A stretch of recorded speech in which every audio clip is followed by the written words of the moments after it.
जय श्रीमन्नारायण। जय हिंद। पति पत्नी के बीच के संबंधों का, मधुर संबंधों का आधार स्तंभ है परस्पर विश्वास। और पता है यह विश्वास किस पर निर्भर करता है? परस्पर संबंधों में विश्वास निर्भर करता है वफादारी पर, और वफादारी किस पर निर्भर करती है? पूर्ण पारदर्शिता पर। पति को अपनी पत्नी से और पत्नी को अपने पति से कुछ नहीं छिपाना चाहिए। महाशिवरात्रि के शुभ पर्व पर, जो कि महादेव भगवान शिव और पार्वती के विवाह का यह दिवस है, इस शुभ पर्व पर विश्वास, वफादारी और पारदर्शिता की शपथ प्रत्येक पति को अपनी पत्नी के लिए लेनी चाहिए और प्रत्येक पत्नी को अपने पति के लिए लेनी चाहिए। प्रेम जहां होता है वहां आदर बनाना नहीं पड़ता, सम्मान बनाना नहीं पड़ता, सम्मान बन जाया करता है। प्रेम की अभिव्यक्ति आदर और सम्मान से ही तो होती है। जैसे भगवान शिव माता पार्वती के प्रति प्रेम रखते हैं, जैसे माता पार्वती भगवान शिव के प्रति प्रेम रखती है।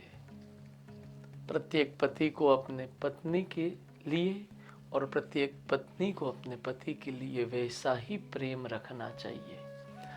हमारे रामचरितमानस ग्रंथ के अयोध्या कांड में तुलसीदास जी महाराज ऐसा लिखते हैं। 117वें दोहे के बाद ये चौपाई है कि पार्वती समपति प्रिय होहूं, देवी न हम पर छाड़ब छोहूं। पार्वती समपति प्रिय होहूं, देवी न हम पर छाड़ब छोहूं। वन में प्रयाण करते समय किसी गांव से जब गुजरे थे भगवान श्री राम माँ जानकी और लक्ष्मण जी के साथ, तो गांव की महिलाएं माँ सीता से ऐसा पूछती है कि ये कौन है, आप कौन है? और उस संवाद के पश्चात गांव की जो महिलाएं हैं वो माँ सीता को ऐसा आशीष प्रदान करती है कि जिस तरीके से भगवान शिव को पार्वती प्रिय है,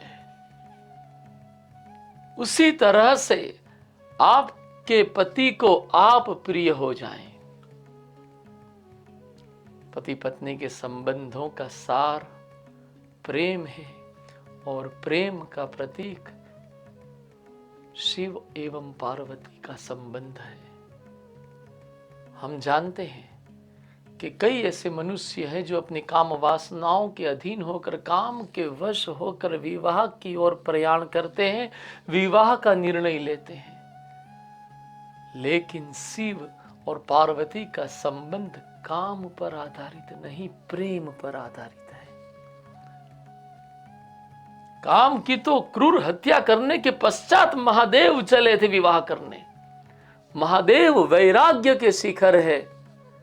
महादेव अपनी इंद्रियों के ऊपर संपूर्ण नियंत्रण के प्रतीक है। महादेव प्रेम के प्रतीक है और महादेव प्रेम के प्रतीक है।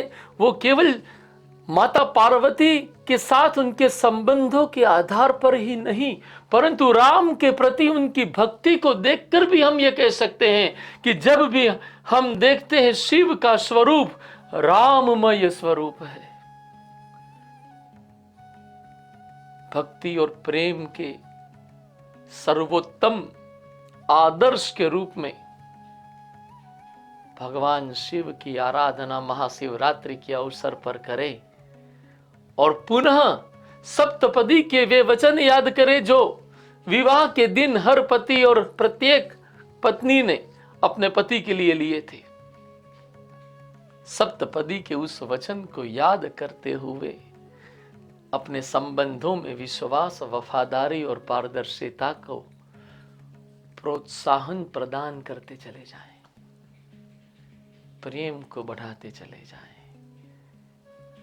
प्रेम के माध्यम से ही विवाह वैराग्य की ओर रास्ता ले लेता है।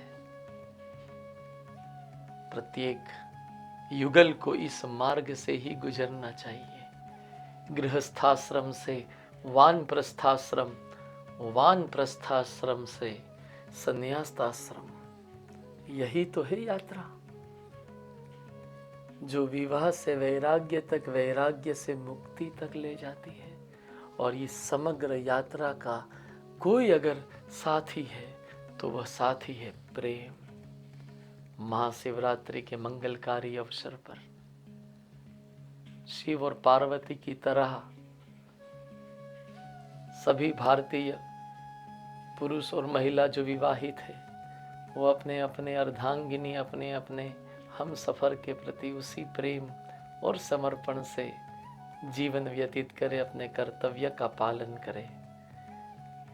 ऐसी शुभ कामना, ऐसी ईश्वर के चरणों में प्रार्थना के साथ जय श्रीमन नारायण, जय हिंद।